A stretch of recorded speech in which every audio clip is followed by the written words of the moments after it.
welcome to this explainer.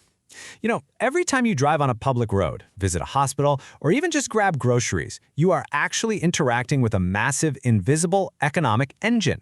You're seeing the direct results of a government's financial blueprint in action. But how exactly do these massive budgets work, and why do the outcomes look so incredibly different depending on where you happen to live in the world? Well, let's find out. So here is our roadmap for today. We're going to quickly run through the mechanics of budgets, where the money actually comes from, and where it all goes. Then we'll compare rich and poor nations, look at the real-world impact on your daily life, and finally, talk about how to fix our financial future. Let's jump right in. Section 1. The mechanics of budgets. Let's lay down the foundation of how governments actually manage a country. Think of a public budget as a country's ultimate financial playbook. It details exactly how they plan to collect money and how they intend to spend it over the fiscal year. But it's way more than just a boring accounting document. Every modern government absolutely relies on this blueprint to finance public goods, keep the economy stable, and crucially, maintain investor trust. Without it, spending would just be arbitrary, taxes would be unpredictable, and public trust would completely evaporate. It really forces political leaders to make some highly visible, tough choices. Basically, at the end of the year, it boils down to three possible outcomes. You've got a budget surplus, which is when revenues beat spending, allowing a country to pay down debt or build up its reserves. You've got a balanced budget, where the two are roughly equal, or you've got a budget deficit, where spending outpaces revenue. Now, running a deficit isn't always a bad thing, especially during an emergency or for a major productive investment. But if it becomes a persistent habit, well, that inevitably piles on public debt, which can turn into a massive headache down the road. Moving right along to Section 2, where money comes from. So how do governments actually fill their coffers? It's a complex mix, and honestly, it depends entirely on how developed the country is. Progressive income and corporate taxes require a rock-solid formal economy to enforce. But developing nations often have massive informal economies, cash businesses flying completely under the radar. Because tracking traditional income tax is nearly impossible there, they often have to lean heavily on things like customs, foreign aid, or natural resources instead. And here is a crucial reality check. Borrowing is not free money. When governments spend more than they collect, they issue bonds or take out international loans. Sure, it fills immediate gaps today, but it literally locks up future resources.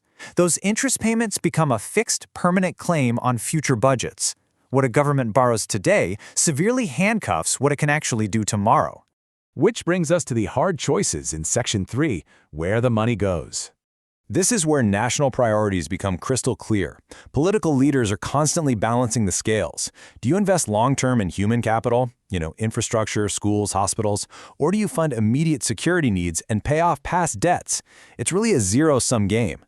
If a massive chunk of cash is swallowed up by defense or debt interest, there's simply less left over for healthcare, public sector salaries, or scientific innovation. How this money is divided tells you everything you need to know about a country's actual constraints and priorities. Section 4. Rich versus poor nations. This is really the core of today's explainer, comparing how these fiscal decisions play out across the globe.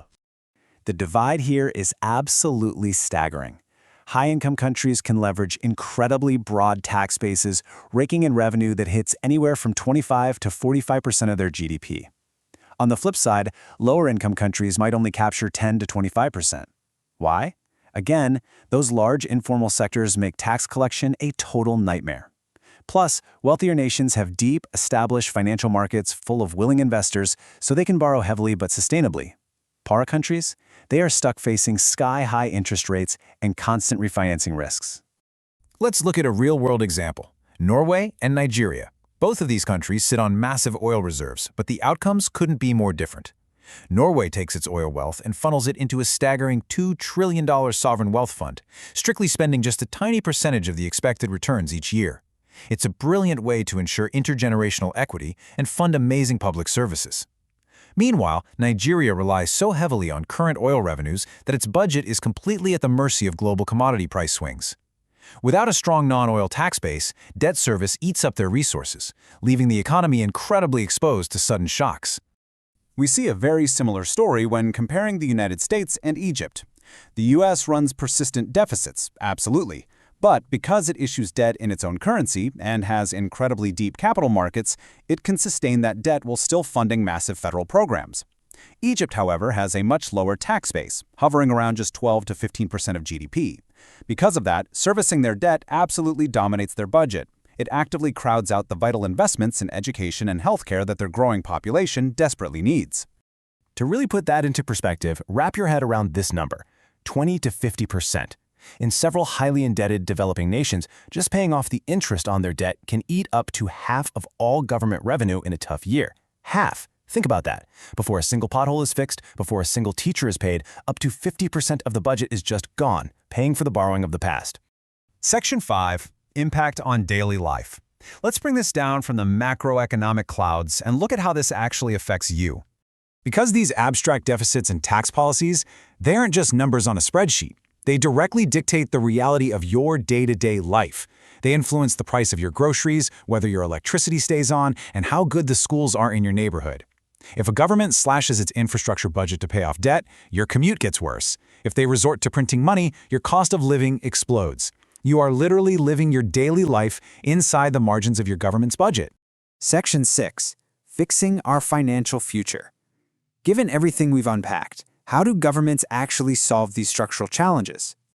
You might be wondering, what happens if a government just keeps spending more than it earns and tries to cheat the math by printing more money? Well, it's a disaster. Creating money out of thin air without a corresponding increase in real economic goods just triggers runaway inflation. It destroys your purchasing power and totally shatters confidence in the currency.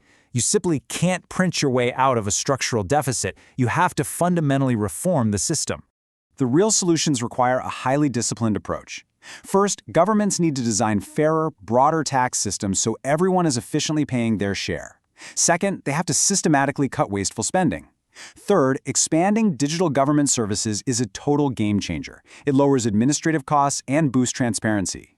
And finally, strictly enforcing anti-corruption measures is non-negotiable.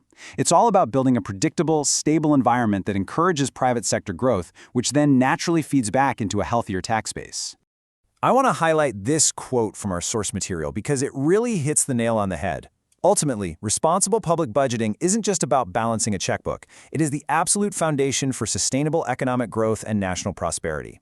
The choices governments make today about how they collect and spend money will literally decide whether future generations inherit a thriving, resilient society or one that's totally paralyzed by debt and decay. So, as we wrap up this explainer, I want to leave you with a question.